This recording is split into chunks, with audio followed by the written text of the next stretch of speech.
So hello and welcome to the video.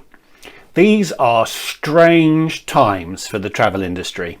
Last year, between September and November, I was able to make 4 trips to Europe, all of which were documented on this channel if you're a new subscriber. I thought this channel would be all about trip reports and showing you interesting places, but that's not quite how things have worked out. Anyway, I made those 4 trips without anyone having been vaccinated.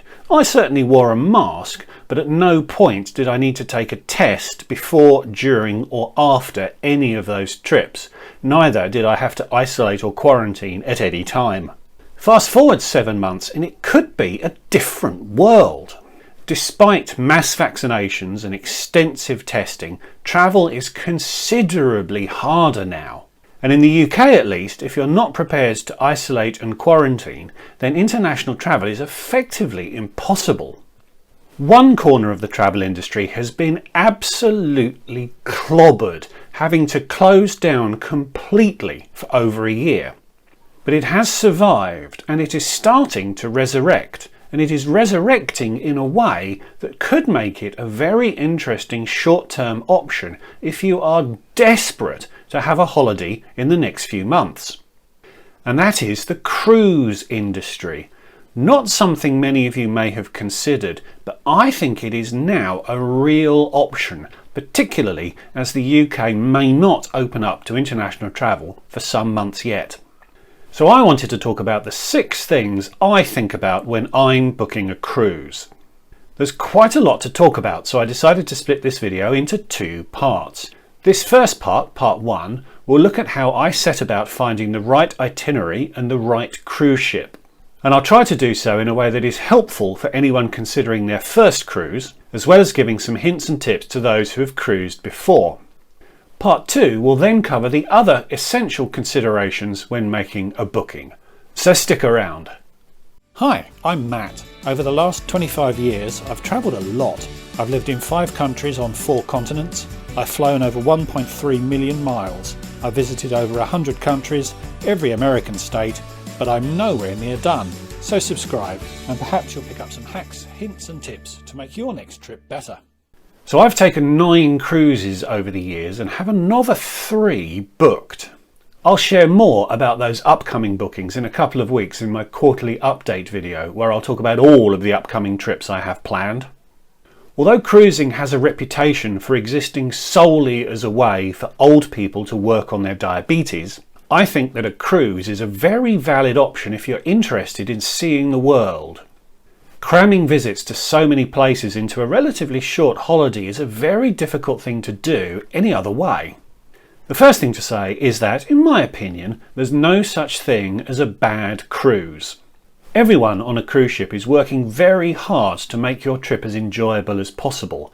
Their jobs literally depend on your satisfaction. A cruise ship is the most hospitality-focused environment you will ever find yourself in.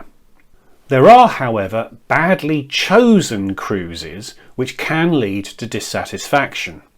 If you're 25 and the next oldest person on the ship is 80, that is a badly chosen cruise.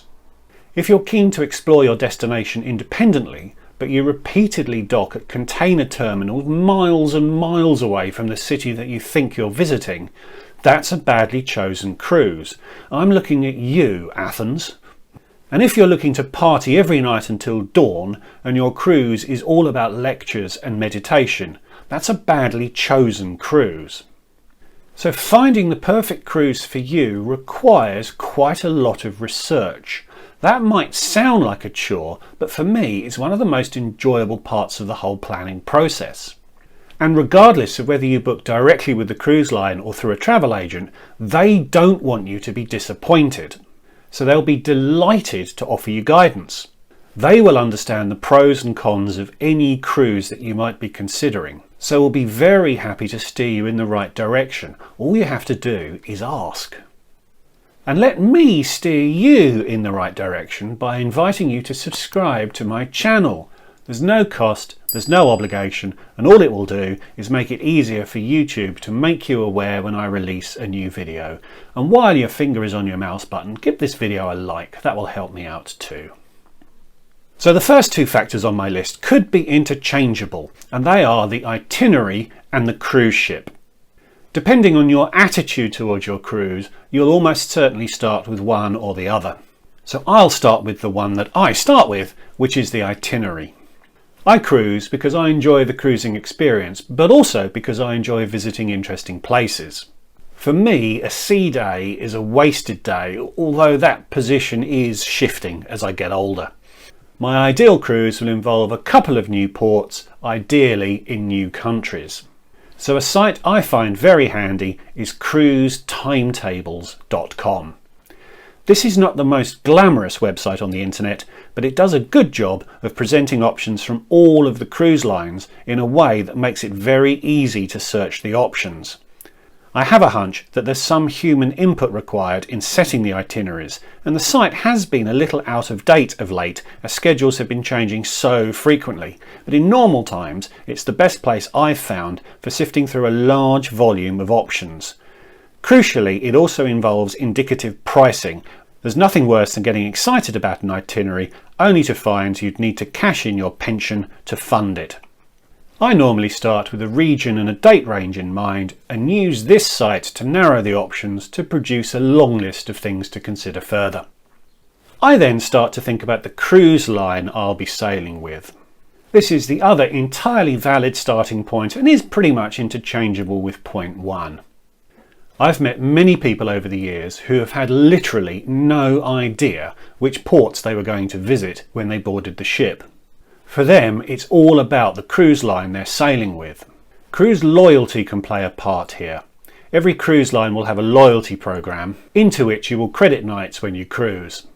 There are a lot of people who like a particular cruise line and have stuck with it over the years.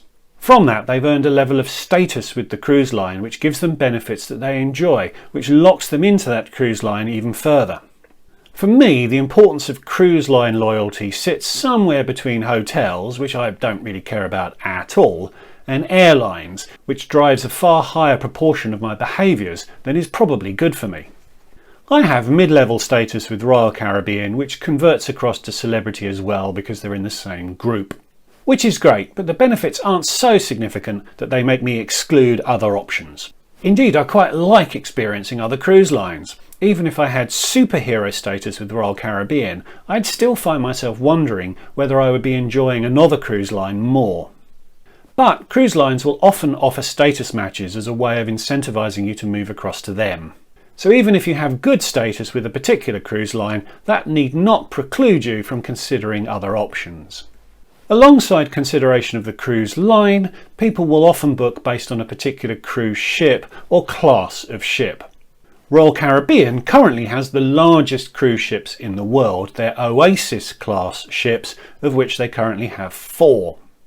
These are like small cities where you'd have to work hard to see everything, eat everything and do everything in one 7-night cruise. I've seen these ships and they are huge, but I've never actually sailed on one, and that's really for 3 reasons. Firstly, they are so large that they're not able to visit that many ports, which limits their attractiveness to me as I quite like visiting smaller and more interesting locations. Secondly, the ships tend to be based in Florida as that's where the majority of their customers like to cruise from.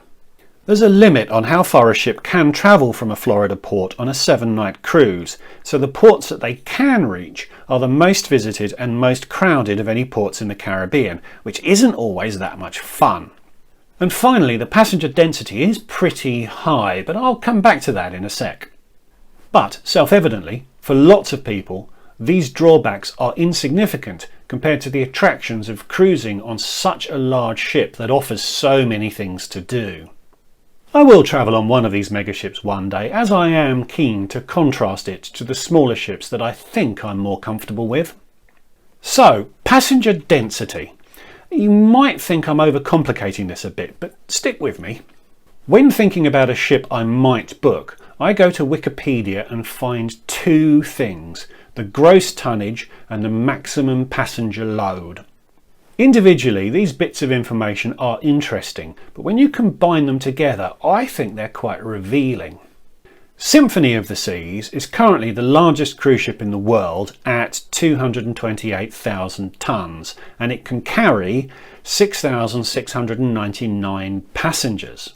That would mean every sofa bed in every cabin is completely full, which will probably never actually happen, but that's the passenger load that the ship was designed to carry.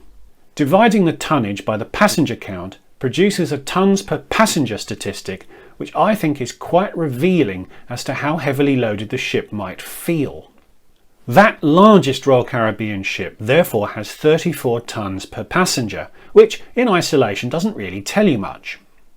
The most recent Royal Caribbean ship I went on was Jewel of the Seas, which is one of their smallest at just over 90,000 tonnes. So with a maximum passenger count of 2,500, that's a tonne per passenger stat of 36, slightly higher, which indicates a slightly lower passenger density. Navigator of the Seas sits between those two extremes at 140,000 tonnes with a maximum of 4,000 passengers. That's a ratio of 35 tonnes per passenger. The Navigator is the largest ship I've ever sailed on, and to be honest, it felt big enough when I was on it, but I do have an upcoming cruise on a bigger ship, which will be a very interesting experience. A couple more stats to provide more context. Celebrity Cruises is owned by Royal Caribbean and is marketed as being a more premium offering, even if the prices aren't always that much higher. I sailed on the Celebrity Equinox a few years back, which has a tonne per passenger statistic of 43, 20% higher than the Royal Caribbean ships, which I think reflects the more relaxed and less crowded atmosphere that line offers. And finally, Azamara Cruises offers a small ship experience, not a cruise line I've actually travelled on, but one that I've looked at a few times. It used to be owned by Royal Caribbean, but they sold them over the last year to a private equity firm as a way of raising some cash. The Azamara Journey has 44 tonnes per passenger. As I said, just a guide, but I think it's an interesting one. And my experiences from sailing on some of those ships quite closely matches the expectation you would derive from considering those numbers. So let's wrap this video up here. With an idea of the region you want to visit, the ports you'd be interested to see, and the cruise line and/or ship that you would be interested in experiencing, you should be in a position to pick the cruise that you want to book, perhaps after a conversation or two with an agent or with the cruise line itself. So in the second video in this series, I will look at items 3 to 6 on my list, and they will be cabins, drinks, other add-ins, and things to monitor after you've booked. So thanks for watching. Like, comment and subscribe, you know the drill, and I'll see you all again soon. Goodbye.